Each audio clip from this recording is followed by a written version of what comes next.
laawol kisal ko laawol peewal e ɓantal. أعوذ بالله السميع العليم من الشيطان الرجيم بسم الله الرحمن الرحيم الحمد لله على نعمة الإسلام وكفى بها من نعمة ثم الصلاة والسلام على أشرف الأنبياء والمرسلين نبينا محمد وعلى آله وأصحابه وأتباعه وأحبابه وعلى كل من اهتدى بهديه واستنى بسنته إلى يوم الدين. أما بعد فيا أحباب رسول الله صلى الله عليه وسلم تبتم جميعا وتاب منساكم وتبوأتم جميعا من الجنة منزلا. فالله سبحانه وتعالى أسأل بأسمائه الحسنى وصفاته العلى الذي جمعنا في هذه الدنيا الفانية التي لا تساوي عند الله جناح بعوضة في بيت من بيوته نسأله جل في علاه أن يجمعنا دائما على طاعته وفي الآخرة مع خير خلقه إنه محمدا صلى الله عليه وسلم وهو ولي ذلك والقادر عليه. مسيبة جلبة تدوبة تدير بالإسلام باو إن يتودي أو الله جو تقول كمولي أو جوجينالي أو ويجتي دي ليدي هندي ييلو إن أندا نودي وني ييلور دي باي إن ألا إسودي o Allahjo ɗo hiɗen toromo yo newnan en waawen yettugol mo no haanira yettirede. Yo Allah waɗu en yettoɓe mo harana en yeddoɓe mo. ɓaawo ɗum ɗo hiɗen e juula o wiyeteɗo Muhammad sallallahu alayhi wa sallam mo anduɗen on pellet Allah tagi ko taga kon fop o inni ko o ɗo mi ɓuri yiɗugol o wiyeteɗo Muhammad ɗo. O inni kadi si tawi ko goonga hiɗo yiɗi lammin Allah haray iwtire ɓaawo Muhammadu oɗo ko on say noon si Allahu on yiɗa o. Qul in kuntum tuhibbuna Allah fattabi'uni yuhibbukumullah. Si tawi ko goonga tun hiɗo yiɗi Allah haray iwtire ɓaawo Muhammad oɗo Muhammad sallallahu alaihi wasallam Allah daali fi makko woosi en ɗoftike mo tun haray en feewi ko ɗum holli fodde en ɗoftaaki Muhammadu oɗo haray en heɓaari laawol peewal ngal. Yo Allah waɗu en ñentinayɓe sunna oɗo du'ano ɓeyngure makko kanko e sahaabaaɓe makko ɓen fof ƴettunooɓe jawle muɗum ƴetti wonkiiji muɗum yarniri o l'islam fiino ɗum waawira en hewtirde hannde. Yo Allah ɓeydanɓe jam e kisiye. ɓaawo ɗum ɗo fof du'ano mawɓe meɗen wuuruɓe wo e faatiiɓe wo den toro Allah faati ɓen yo Allah taw hara ɓe fof maɓɓe hiɓe ka aljanna makko hara ko jannatul firdausi laala. yeruɓe Allah lutti accidiɗen e muɗum ɓen kadi yo Allah ɓoynude en e maɓɓe pooɗa balɗe maɓɓe moƴƴina battane maɓɓe. enen sukaaɓe ɓen kadi yo Allah wurnu en fodde gurnanɗan no moƴƴani en. yo Allah ƴettitu en ñande tawata ko ndemayde woni ko moƴƴani en. musidɓe julɓe tedduɓe alhamdulillahi ala ni'matil islam. en yetti Allah neminɗo en nemaji ɓuyi kono e weltari koko hokko en diina l'islam. si a heɓi diina hiɗa wuuri e hoore l'islam ko wallahi summa wallahi haray ala hay hunde ko mankirɗa. si tawi hiɗa andi valeur hiɗa andi nafoore koko wiyete l'islam siɗa e nder muɗum Allah waɗima kadi e mofte Muhammadu sallallahu alayhi wa sallam ɗum ko nema molanaɗo. woodi e malaikaɓe nde yiwno valeur ko mofte Muhammadu okka kon ɓe yelinoke yo ɓe wonu e mofte Muhammad haysi ɓe wonari malaika. an Allah waɗuma ɗon. woodi e annabaɓe kadi yelinoɓe ɓay ɓe wi nafoore e valeur ko mofte Muhammadu sallallahu alaihi wasallam okka kon ɓe yeli wongol jeyaɗo e mofte Muhammad haysi ɓe wonano annabaɓe. an noon ko ɗum ɗo woni ko Allah suɓanima o waɗuma e mofte ɓurɗe moƴƴude e moftaji ɗin kadi fof o waɗuma kadi o ƴettoyma ka o ƴetti ton ka iwɗen ton ha hewtuɗen ɗo ara ɗo kay tawata ko a jinganayɗo daratoɗo kadi darto kadi bimbi e kikiɗe jemma e ñalorma fiino l'islam wawa wuurirde e ɗe leyɗe. Wurnitugol l'islamu e ɗe leyɗe no mari baraji ɓuri wurnitugol l'islam e nder leydi Makkatal Mukarrama. Mi fillito wona faljere wurnitugol wonugol sabu l'islamu wuura e ɗe leyɗe Occident ka wonɗe nga iɗa mari baraji ɓuri dariɗo fi wurnitugol l'islam e nder Makkatal Mukarrama. Musidɓe julɓe tedduɓe, juulirde ngalɗina fi Makka kono juulirde no ngalɗini si heɓi wano France ɗo ma e nder Europe o nga. Ko leyɗe tawata ɗe heblaaki hari fiino l'islamu wonira ga. Sa ari ɗo no bimbi e kiikiiɗe a fini a dawi, ko feere ma adduɗa, ko jawdi ma waɗɗa, ko wonki makin, ko ɓandu ma ndu woni ko dépensuɗa, finansuɗa jawdi ndi ma ɓandu ma ɗum ma tamma on ma gandal ma ngal, fiino ɗum wuurira ɗo. Nyande Allah jonnitoyma ɗum ɗo, a yeloto hara gurdam ma ko wurɗa e nder Europe ɗo kon fof hara koye ɗum ɗo finansuɗa. Ko ɗum sinelaaɗo sallallahu alaihi wasallam maaki o ala hay e gooto mo ninsoyta yawmal qiyama. Ɓayɓe maaki ɗum ɗo ngalɗini sahabaɓe ɓe huli. Wo hay menen julɓe ɓen oyi kono no ɓurata ninsoyde yawmal qiyama. Ɓe maaki fi on ɗum. Si Allah jonnitoyima joddi ennero gooto, ma di'ero ma san'ero mo waɗɗa e fii juulirde fiino l'islamu ɓantora e ɗe leyɗe, a yi'i joddi muɗum ndin ko mawni kon ka Allah yerko récompense ma kon, a ngata e hondu inna haanino hara mi waɗino ko ɓuri ɗum ɗo. Kono har hande kadi lanni laawagol. Ko ɗum yo Allah dandu en hewtoygol. Neɗɗo so hewti ka o maaya, o ina Allah mi toriki on yiltelan hay saygo segondu hun gootu fii hon ɗum la'alli a'malu salihan, fiyo mi gollu moƴƴere hun gootu na deyɗi buyi gootum pet mi faala yo yiltitan e aduna seeɗa mi waɗa moƴƴire o ko salihun gootum pet o faala hande kadi. Ado mi continue ɗo yewtere nden. Sayyidina Umar woɓɓini ko Sayyidina Ali ɓe yawnuɓe juuroyi gaburuji ɗin ɓayɓe juuri keɗi ima Sayyidina Umar wi kono yo mayɓe miɗo yeetade on ko honɗum menen men fewndini ga. Si mi gayni onon kadi yeeto ɗon lan ko honɗum fewndin ɗon ton. O indi ko fewndi ga galleji moɗum ɗin fof hoɗanoma. Goɗɗo dawiɗo bimbi fewndo hiver ma fewndo été tan fewndiɗo o ko an andi ko honno woni e ɗaɓɓiroyde no dagi ma no harmi ɗum ko hakkunde ma ange taguɗo ma o. Moɓa ndin jawdi naɓa darnoya to koye hoɗata e muɗum. Sa mayiɗo a tippinoyama ka airport meɗen besiya ɗon a yarata ka galle ma. Siko surroyteɗo Fuuta ka meɗen ɓe innayi préparé oto angal hara ko hewtugol ɗon tun ukkamo ka nder oto wa kadi o suuto Fuuta Jallo. Galle maɗen haray ko bayi bayi. Si tawi ko surreteɗo Konakiri ɗon ko ɓen nawremo ga juulirde o juule ɗon tun wattiniroye ton hande kadi. Yimɓe maɓen faalaka hande kadi yaha ka galle ton ha tuninanoyaɓe ton. No woodi woɓɓe goɗo ɓe koolay keesowal ngal ɗo ɓe nanayo ngal udito par ce que ko nawnade o nangden contaminayɓe taɓe nammo ka galle ton ha nanga wonayɓe ton ɓen. O inni awa galleji mon ɗin ga on men hoɗiɗi. Rewɓe ko accuno ɗon kon fof ronanoma fof jombitama. Ɓay koye fof wontino aliyatima goɗɗum feewi goɗɗum majje. Hande ka woni ɗo hay e hunde ala ga ko accuno ɗon sina fof utilisama wayi was tawi on arano yaduna. On sayi o uggini o wulli o fesi o inni ko ɗum ɗo woni ka amen ga ko honɗum kadi onon kadi woni ton. O deƴƴiti ha gonɗi ɗin juuti. On sayi o inni wondiɓe makko ɓen hara hiɓe wowlayno hara hiɓe yewtayno ko ɓe innayno on ene wuuruɓe ɓen la tal abanna bikum dunya kama la'ibat bina. Wosi tawi ɓe yewtayno ko ngol konngol ɗo ɓe adato e yetade. Mi toriki on mi jeeji o ono wuuruɓe fewndo ɗo wata aduna on ɗaynirɗo wana o ɗaynirnomen menen. Ɗiɗi wo kamen woni ga hande ko daaru jaza'in bila amal ko galle joddi ko alda e golle.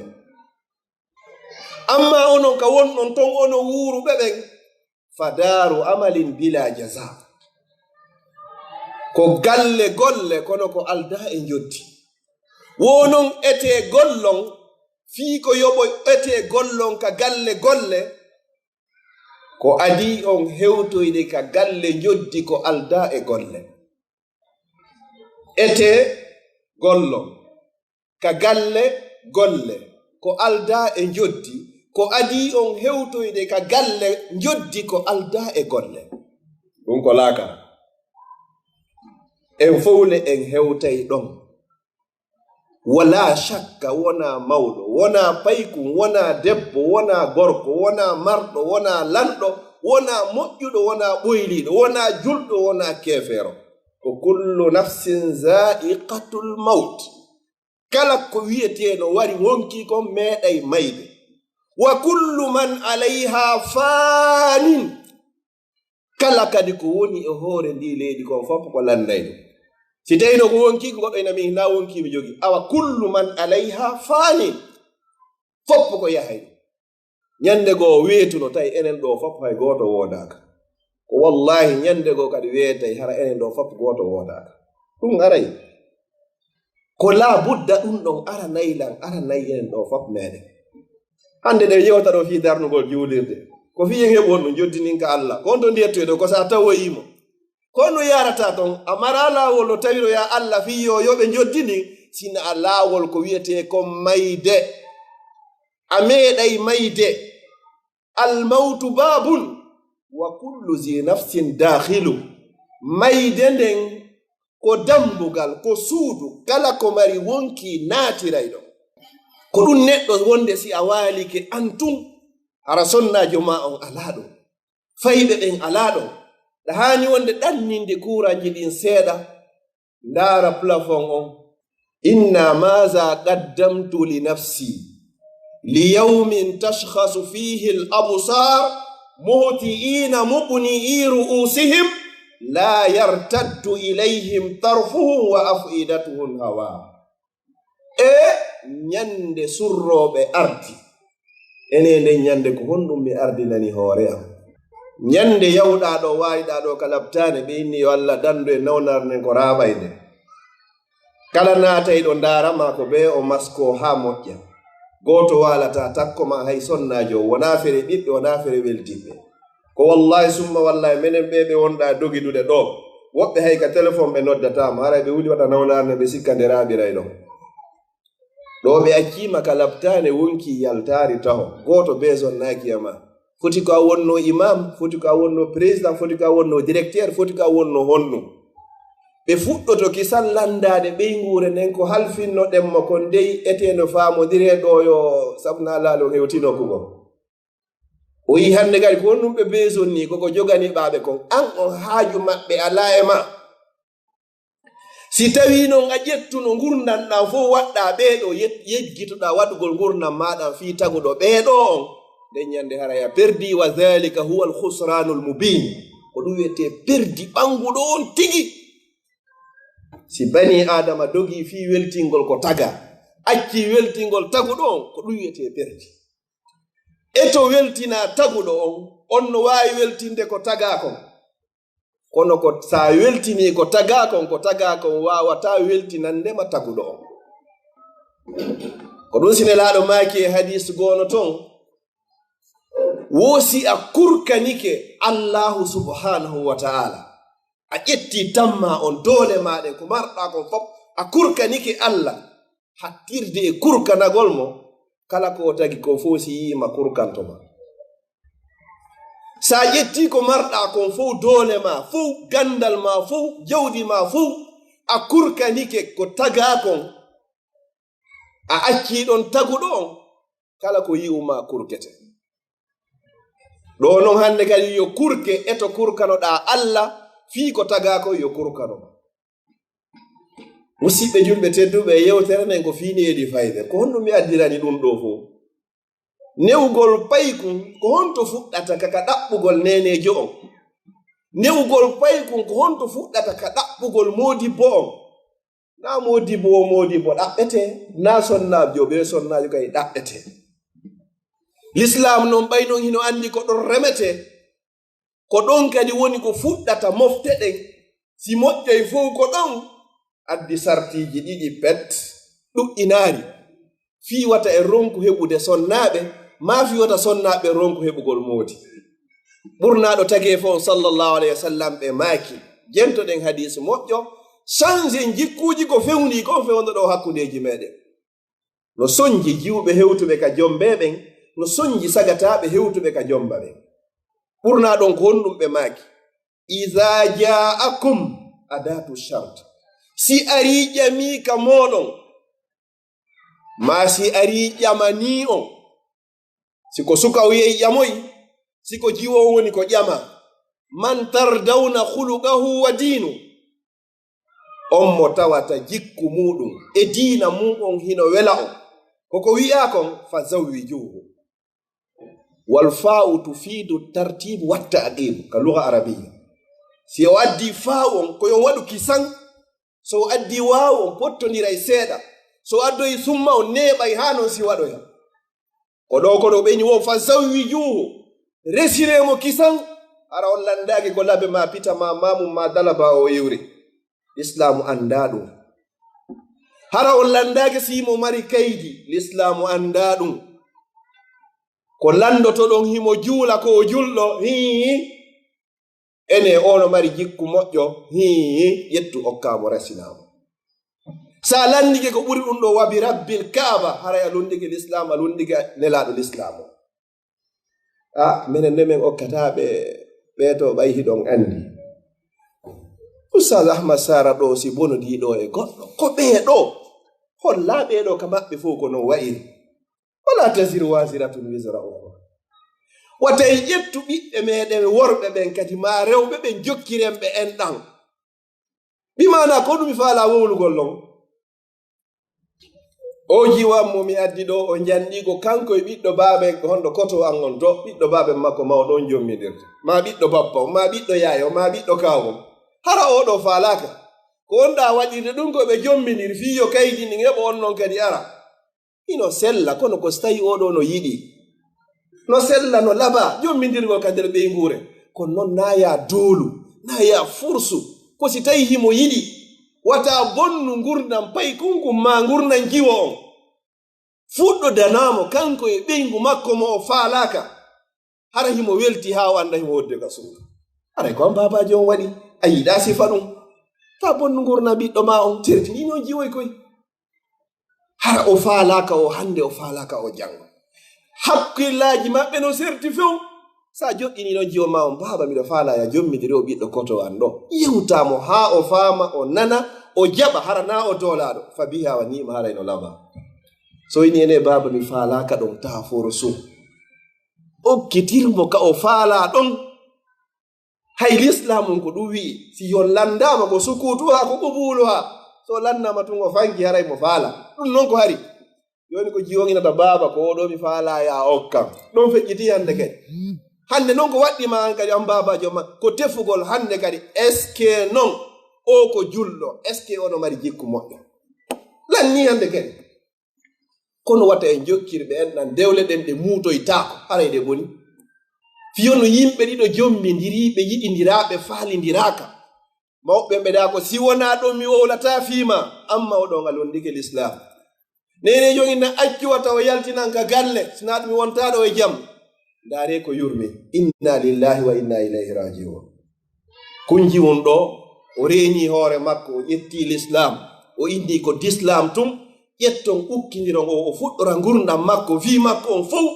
hara ko gorko mo faalaka ma kumpay kun ɗo wakkilike jangi l'islam jangi qur'an hunjike ƴetton ukkidironmo e jiwo mo faalaka limaza ayyuha al ihwa ko fi honɗum musidɓe julɓe tedduɓe neniraɓe e babiraɓe tawaka laysa min addin wallahi tawaka e nder dina ɗon woni ella go'o ka ɓoyloyagol ɓiɓɓe ɓe ɓiɗɗo noon heɓo e nder ɗum ɗon nene faalaka baba ma baba faalaka nene konno ɗon no marsata ɓoyla gongol ko ɗon woni ko fuɗɗoto nde pay kunkun no fuɗɗo immade kokun immode ko yi'ugol tum ndarɗo yawgo ciiɓagol mo ma ɗum nenejon no welti ha baba jon sona anda hewti ka o hewta ko ɗon haray ɓiɗɗon a parti ɗo yiyata nenejon hino jala so naati tun hande ka o tappi baaru wi ko hombo waɗi ɗum ko ɓe humɓe ngal dewgal lande mo so yiɗa wata en jokkirɓe en na musidɓe ɗum woni toɓɓere aranere nde ihtiyarul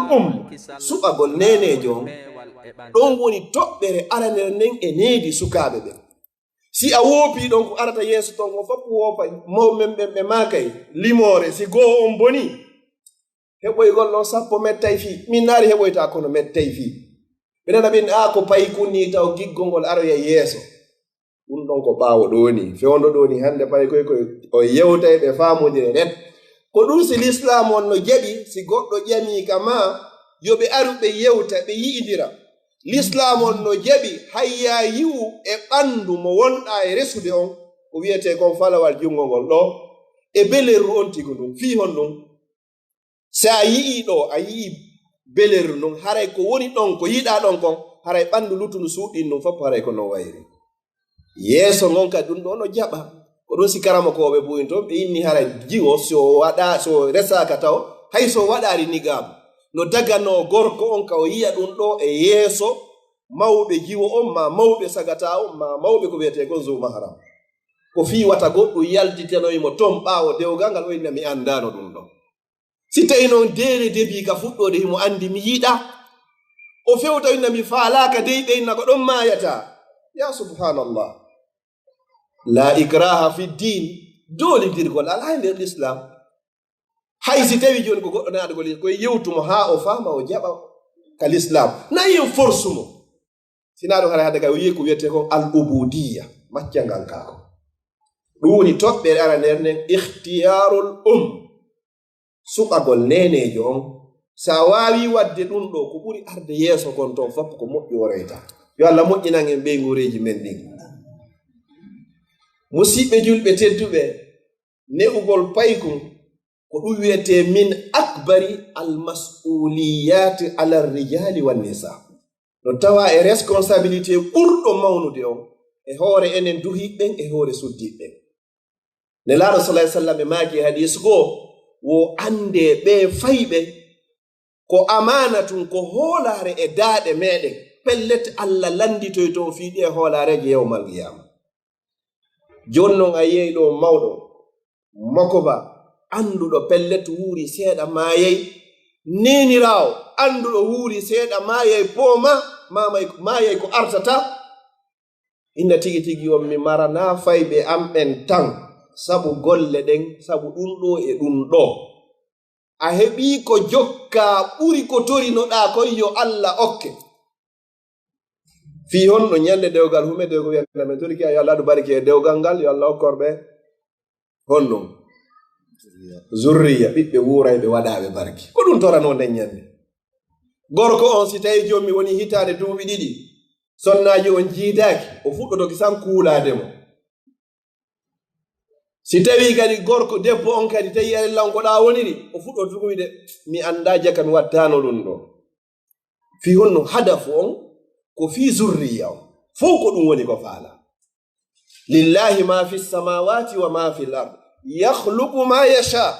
ko Allah wodani laamu kammuli ɗin e leyɗele himo taga kala ko yiɗi watti yeso ɗo yahabu himo okka wona doole ma himo okka fi'lu mudari si ɗum ari ka luga ko ɓuri heewde ko yadullu ala dawami wal istimrar ko duumagol e jokkondirgol feƴƴunoɓe heɓi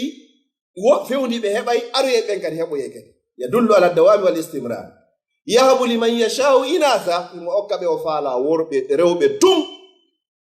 seede kadi ko rewɓe ɓen ɓurata ɗuɗorde ko ɓen Allah adi fuɗɗorde yahabu liman yashau inasa wa yahabu liman yashau zukur o okka kadi woɓɓe hara ko worɓe tum aw yuzawwijuhum zukranan wa inatha ma o jillindiranaɓe o inni worɓe e rewɓe ko fi honnuɗa waɗori rewɓen ɗo o waɗori worɓe ɓen ko fi honno ko arrijalu qawwamuna ala nisa to noon ko honnu waɗi so waɗirani on ɗon ko rewɓe ɓen ɓurata ɗuuɗude hewtoyey tan mo ɓurnaɗo on maaki si tawi ko yo rewɓe ɓen fof jomboye mo be heɓa moodi haray gorko be heɓa 50 si tawi noon sonnaɓe waɗi probléme fewno ɗo fi nayo mi anda si hewtoy on say konno ɓe gerdata haray ɓe yaafoɗo mi ñaami noon rigaraw nde ɗon hannde on gasi ɗon on kulo hannde ala ko ɗo on ɗon mi haari tew hannde haray kon faalete wiwgol e nden toɓɓere ɗon si Allah okkima ɗum ɗo wi Allah a jarama mi weltanike ma Allah mi weltanike ma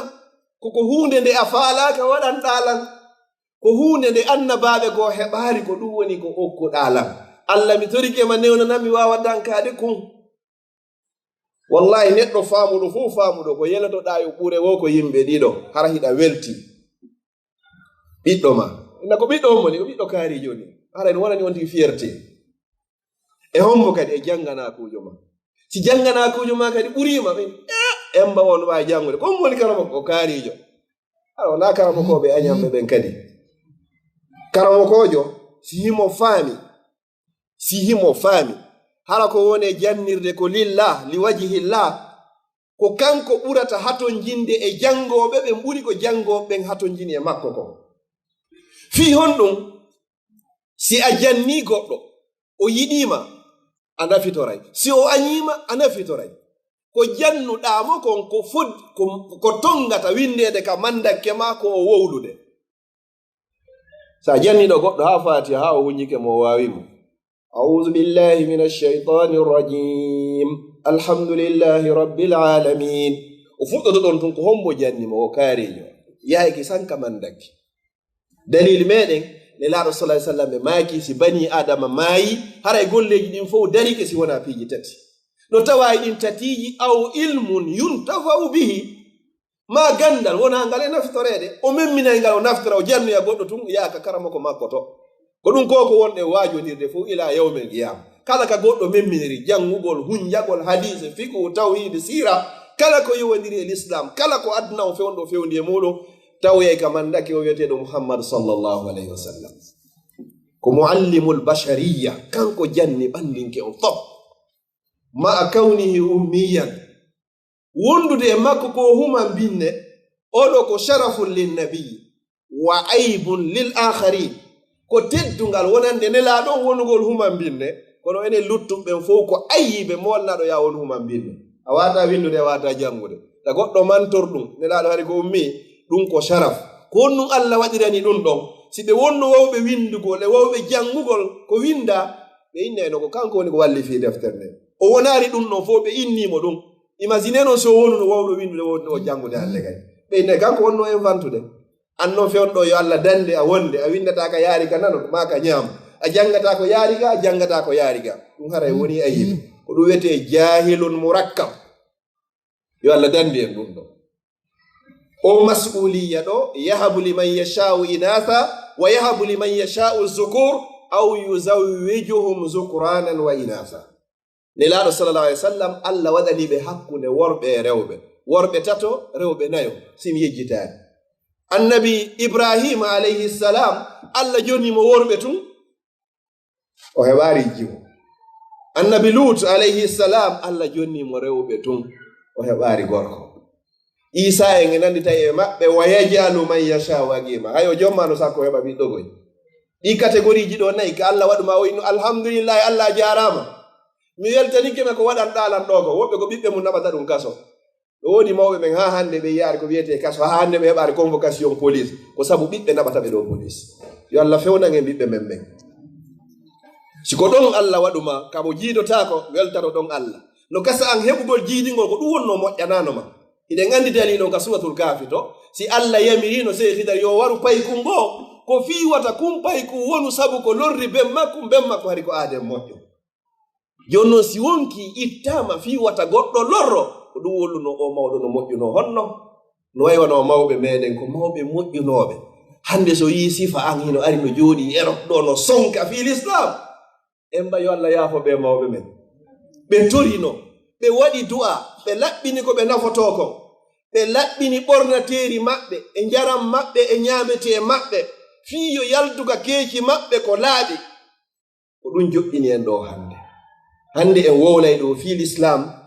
ko ɓe mawɓe to woni sabu on na doole ma an o wonɗo e wowlude ma an o heɗiɗo lam ko ɓe to lasli on ko ton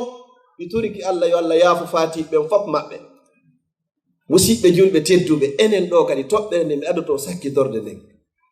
ko ɓe yangani ha en hewtiɗo enen en yii résultat o ndaare nokkon ka wonɗen ɗo est ce que enen kadi en yanganike ma hiɗen saati yanganade ɓe ɓiɓɓe meɗen ñande ukkaɗen ɗo e keesuuje ukkaɗen e nder gayɗe yo ɓe innu Allah mi torike ma yaafo nene e baba ko ngal landal mo be haani landade hoore mum enen ɗo hande koko ɓe yanganino en koka jooɗiɗa wo sa heɓi 50 € bajjo a andi mawɓen to ɓe hato jina naɓayi ton an muñoɗa ɓe yanganino ko amara suwa ko beeɗi yaha est ce que ɗum hara ɓiɓɓe men ɓen enne kay waɗanno yayi en ɗum kaɓe accoyay wonen clochard ji ka hoore laawol kaɓe ƴettoyeɓe naɓa en ka maison de repos ji hannde kadi wona yontere ma nde wotere lerluɓe yaaɓe visitoye ɗum ɗon komo be meɗen yo lanndo hoore enen kan noon en landike hoore mum natija on résultat on ko waɗɗen ɗo hannde ɓe mawɓe tooliɓe ɗo duuɓi ɗin toowi yo Allah ɓoynuɓe hakkundeji meɗen moƴƴina battaneji maɓɓe kene kono hannde koko lutti kon ɓuri fanɗude ɗi ko feƴƴi kon tippugol e dalika nelaɗo maaki amaru ummati bayna 60 wa 70 ɓurnam mofti an en ko hakkunde 60 ha 70 fanɗi ha fanti ɓe yawtoyeyɓe ɗon kono gurnam ɓurɗam moƴƴi ko juutuɗan golle ɗen moƴƴi koɗan raɓɓi ɗe o kasi golle ɗen moƴƴi ko ɗum woni ko yela imamu nawawi rahimahullah tawata a natata suudu julɗo innaɗo ko julɗo ronka dahude deftere to no wiye riyadu salihin ta naati e suudu julɗo a tawarto riyadu salihin a tawari ton minhajul muslim a tawari ton al akhdariu a tawari ton ɗum ɗo mugaddimatul isiya haray yaltunani ɗon na suudu julɗo na ɗum ko defte ɓuraɗe lullude ɗen no gasa ronka heɓde sahihul bukhari kono ɗeɗo ɓay ceernoɓe waɗinoɗe liwaji hilla oɗo mawɗo ko fatori ko 45 ans fi rayani shababi kaka hattini wongol ɗon sagata oɗo mawɗo o jommano kono o acci fi makko wowlete ila yawmil qiyama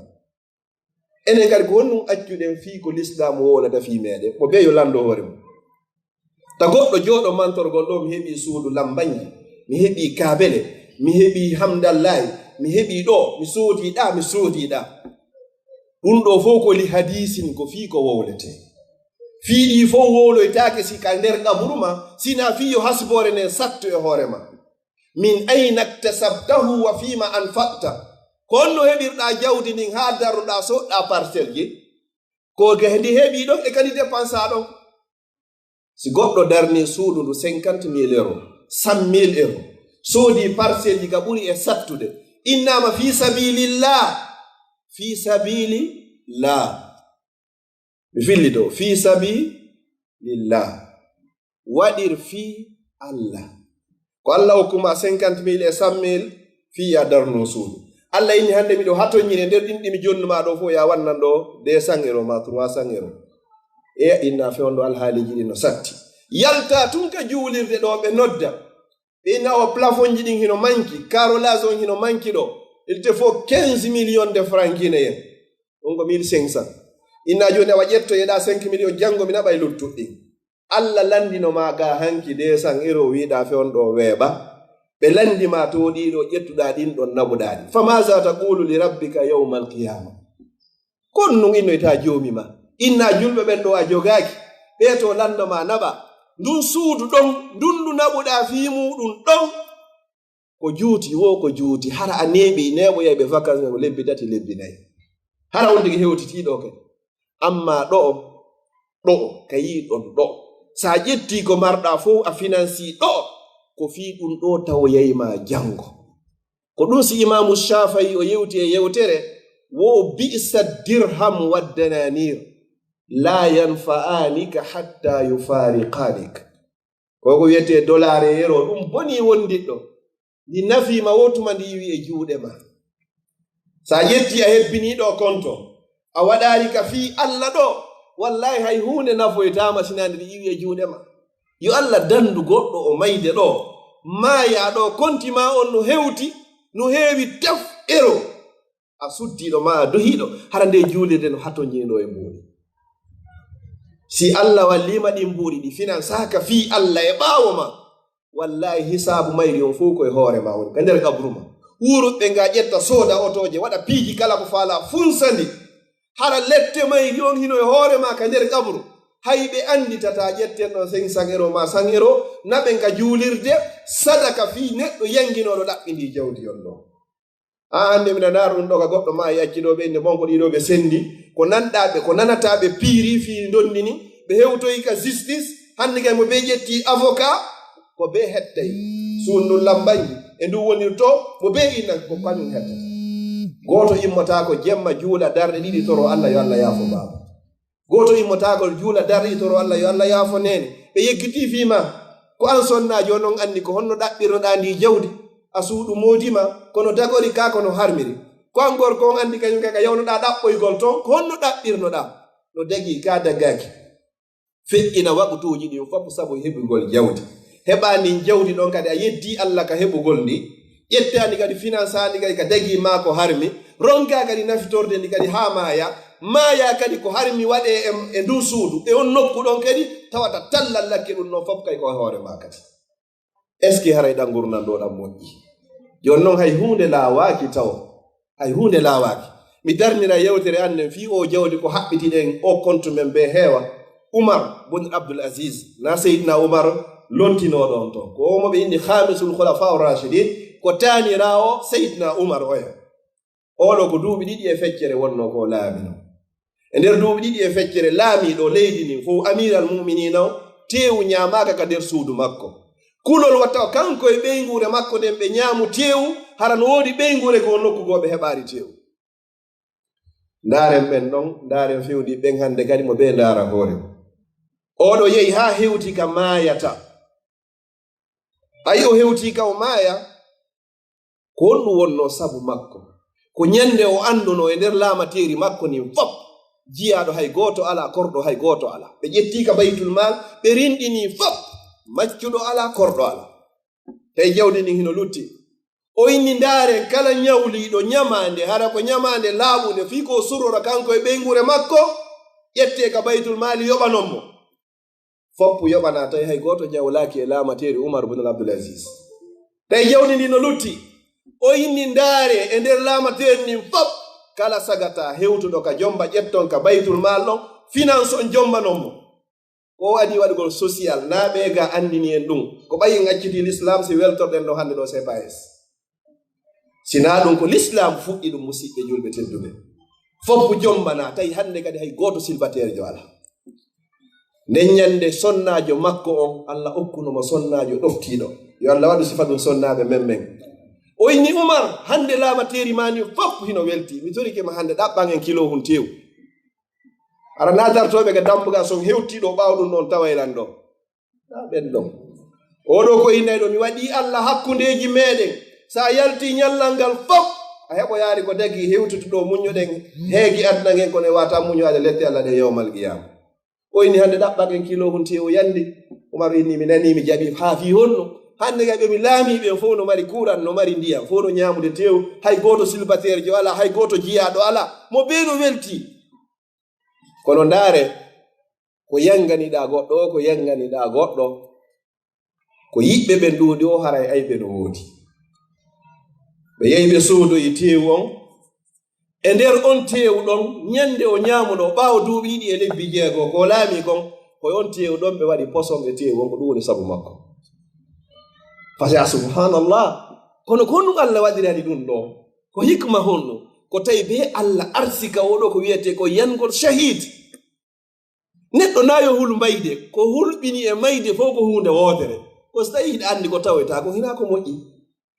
wallahi siɗa felliti wondema pelle taweta kon ko moƴƴi a tawa yo waɗnane ko merde a tawi ko yawgol ngol ton ɓuri fi honɗum Allah inni wal akhiratu khayrun wa abuga no ko inni wal akhiratu khayrun laka min al ula si tawi hiɗa felliti wonde so wi joni yimɓe no maaya ka ndiyan joni fi hewtugol ɗo ko ɓayi hiɓe felliti wano ɓe fellitiri Allah ko goto Europe ga no ɓuri Afrique si enen kadi en felliti no wonnema pellet ko wonɗen gollude ɗo kon koko moƴƴi tun ko aljanna woni ko habbi en ko honno watten e o son jaaɗo aynayi yomi lumbitoro mi yaara ley ton hande kay mi wontoroya to mi fawto ko ɗum si goɗɗo so heɓi aljanna hay hunde o andata ko tampono ko hettiɗa wo kay so tawi sakkiɗore ma ko yide jahannama haray hay hunde hettare waɗani Umar oɗo ni ñande o ñamuno tewu on ko ɗon ɓe yoɓi gollowo on ɓe emposé to on o ñaami kono ndaare jiyaɗo Allah mo Allah yiɗi mo Allah yiɗani yurmede makko nde nulɗuɗo e hoore tagee fo ɓay o ñaami o anndi pellet o ñaami o poso o anndi pelletle o daɗata ko honɗum o waɗi o nulinkini sonnaajo makko on nene Fatima yo yahu nokkugo on yalti yehi o noddi gollowo lima faalta haadihi ko fii honɗum waɗanɗa ɗum ɗo fii wata o maayu o acca probléme kadi ka galle makko nayo ɓeyngu makko anndu ɗum ɗo waɗaama o mbaaya o acca fitna ɓaawo makko on say sonna jiwo ngo wulli gollowo o oyni soobe mi wondiri Umar on nelɗo Muhammadu sabu goonga ɓe yoɓa ɓe jamfiila mi torike ma yaafolan honɗum oɗo wi mi torike Allah yo Allah yaafoma yaafo nulɓe ma e waɗuɓe ɓen fop ko ɗum ɗo oɗo wiwno Allah arsikimo ɗum ɗo oɗa andari jon non ɓadiɓe mo ɓen non aroyi hande kadi jon non Umar hino ɓiɓɓe ɓen jiwɓe no ɗuuɗi fayɓe ɓen no ɗuuɗi famaza tarakta li ahlika wa auladik jon non ko honɗum accanda koye pay koye ma ɗon ko honno ɓe wurirta hino jiwɓe hino fayɓe alyatima hoye to sokoy Umar o moosi riwayaji goo hakke ko ɓe mawnini fi muɗum tawi ka nder suutton hino jalbi himo inna assalamu aleyka ya nabiyallahi adam ndaro e riwayaji goo himo salmitade salminago go ɓe wondi ɓen ala yiwde wonɓe e salminde ɓe wa aleyka salam ya muhammad wa aleyka salam kaza wa kaza karama koɓe gono loyini riwayaji ɗi kono ko hattirgol anndingol ɗon ko aade moƴƴo wonno e mayni jonno ko honno koye pay koye waata o inni wo taraktu lahumullaha wa rasula ɓe weccaniɓe ga Allah e nelaɗo makko ɗon anndi seydna aboubacar nde innanomo ɓe yo addoye ko mari kon seydna oumar addoye feccere kanko addoye fof nelaɗo landini ko honnum masa abu kayta li ahalik ko honnum accanɗa toon ɓeygure mane o inni mi accaniɓe toon Allah e nelaɗo makko ko dañande seydna oumar inni mi poɗodirta e aboubacar oɗo ila yawmel qiyama oɗo no ɓuri la Umar oɗo ka inni mi accaniɓe toon Allah e nelaɗo makko ɓeyni limasa yawma wo in kanu salihin si tawi ɓe ko moƴƴuɓe mi ne'unoɓe laawol l'islam moƴƴolngol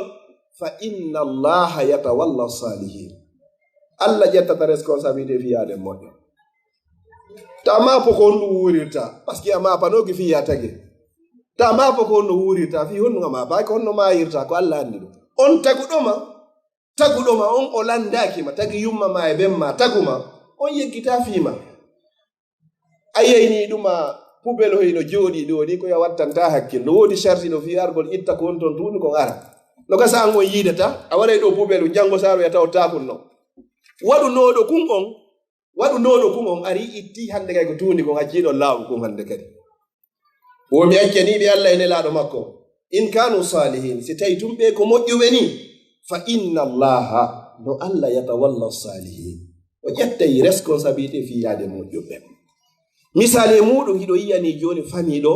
Allah ƴettita mawɗo on hara kanko sarti ɗo famille o fof ma nenejo on yiya goɗɗo royna to min e o men yangidi inchallah ko ɓeygure ande ñaami o inchallah ko ɗum ɓe ñamata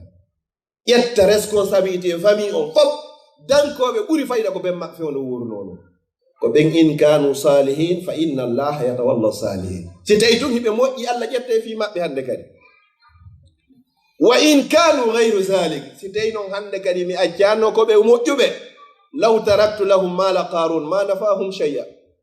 si mi accaniɓe ɗo jawdi ko qaruna accano fu suwataɓe nafude yo Allah danden ɗo on dey heewi ka meɗen accunoɓe jawdi andiranoɓe jogagol jawdi ko sakkitorta ɓeygu nen fof no ka justice hande kay hara ko laamu ngun sendidirta ɓe laamu ngu ñaama feccere joɗɗita ɗo feccere jogo nde feccere ɗo assisisa feccere kadi wallahi haray moƴƴaari fa alayna an nurabbiya awladana no waɗɗi ende ne'eten ɓiɓɓe meɗen ɓen ala manhajil islam e laawol l'islam ngol tuten tawhide on e ɓerɗe maɓɓe ɓe anda Allah subhanahu wa ta'ala ɓe anda nelaɗo Allah sallallahu alayhi wa sallam sa heɓi noon payku himo andi histoire Real Barça inɗon fof e joueur ɓe ɓurɓe nantude inde fof kono o anda tariha Muhammad hay hunde o anda haqqeji hay e hunde haray ene irari mo laawol ka ɓe yaltoyta ɗon. Miɗo toro Allah subhanahu wa ta'ala non o tagoɗo ɗi kammuli o jugginari tugalal ngal hiɗen renti, yo Allah fewnan e ɓiɓɓe meɗen ɓen. Miɗo toro rabbul ibad on kala tawata ɓiɗɗo julɗo ka ɓoyli e hoore adna Allah on fop ko Allah jogi peewal, yo Allah fewniran ɓen e wano o fewnirno ɓiɓɓe sahabaɓe ɓen. mi turiki Allah subhanahu wa ta'ala yo Allah moƴƴinan en galleji meɗen ɗin kadi wano waɗirno galleji sahabaɓen. Yo Allah waɗu sonnaɓe meɗen ɓe moƴƴuɓe wano sonnaɓe sahabaɓen, waɗa en enen worɓe ɓen kadi sifa jikkuji sahabaɓen. Wa akhiran musidɓe julɓe tedduɓe, ko yewta ɗo fuu ko faale jogagol hendagol ko woni e juuɗe moɗon kon, ka yiɗangol ɗon moƴƴere nden fii ko tawoyen jango ñande tawata e wawana hoore meɗen. Yawma la yanfa'u malun wala banun illa man atallaha bi qalbin salim. Jawdi ndi jogiɗen ndin ko nin faala ɗen ye waɗu ƴetten ga nokku Allah, ka Allah jonnuɗen on fii ko tawoyen jango. Si malay mayde nden nde ɗeɗɗima ɗo, hande a to jina e ɓornagol basen, a to jina e ɓornagol kaftani oy, a to jina e lineti, hande kadi hay coñcima nder ndeji e ɓawoji, ko si tawi goɗɗo go ittanima wawata ittande hoorema. Ko ndin jawdi ndi jogiɗa fiyo Allah o newinane ko ko wiyete ɗeɗɗere mayde. Nelaɗo sallallahu alaihi wasallam ɓe sonjino e ɗeɗɗere mayde haa ɓe maaki Allahumma hawwin alayya sakaratil maut. Allah mi toɗikema hoynanan seeɗa ko ko wiyete ɗeɗɗere mayde. Si tawi no ɓurɗo moƴƴude tagi fo ngo fof o sonjori ni fiyo wonki kin yaltuɓe ɓandu makko. Ko honɗum sikkuɗen enen wuruɓe Europe ɗo wuuriri no wuuriri wo woɓɓe ton ñaamay ko ñaami wo, ndaaray ko ndaari wo, yehi ka yahay wo, wawtuuji ɗin ko juulugol ni angoro wonande juulayɓe ɓen. Sonnaajo yahay golle ɗo ɓooro haa laaɓa fiyo gongel heɓo. Dambugal ngal ngal udditanike non hannde fiya tuubu ruttoɗaa ka Allah. O windayɗo bakkaatu yo montene, o marɗo aljanna yo okke, o marɗo yiite jahannama yo dande.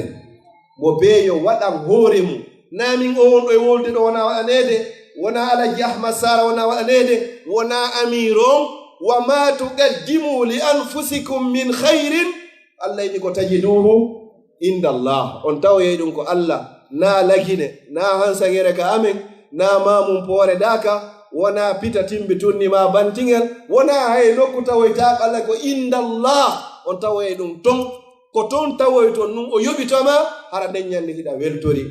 Daren mo be men ko wawi waɗande hoore muɗum fiyen wawu yoɓitude ñamale ko lutti kon fi ndu suudu Allah ɗo inchallahu fiyo Allah danden ko wiyete ɗeɗɗere mayde. aqulu qawli hadha wa astaghfirullah li wa lakum fastaghfiruh innahu huwal ghafurur rahim. Wassalamu aleykum wa rahmatullahi wa barakatuh. simi wowli ga goɗɗum ko satti hara mi tori yaafuye fandude nden ko ha faame ha moɓe na ha lanke, fandude annen kadi ko ha wawe wadde ko jogiɗen kon, ha wawe moɓodirde fiyen artunan hoore meɗen ko tawa en jango. Wassalamu aleykum wa rahmatullahi. laawol kisal ko laawol peewal e ɓantal.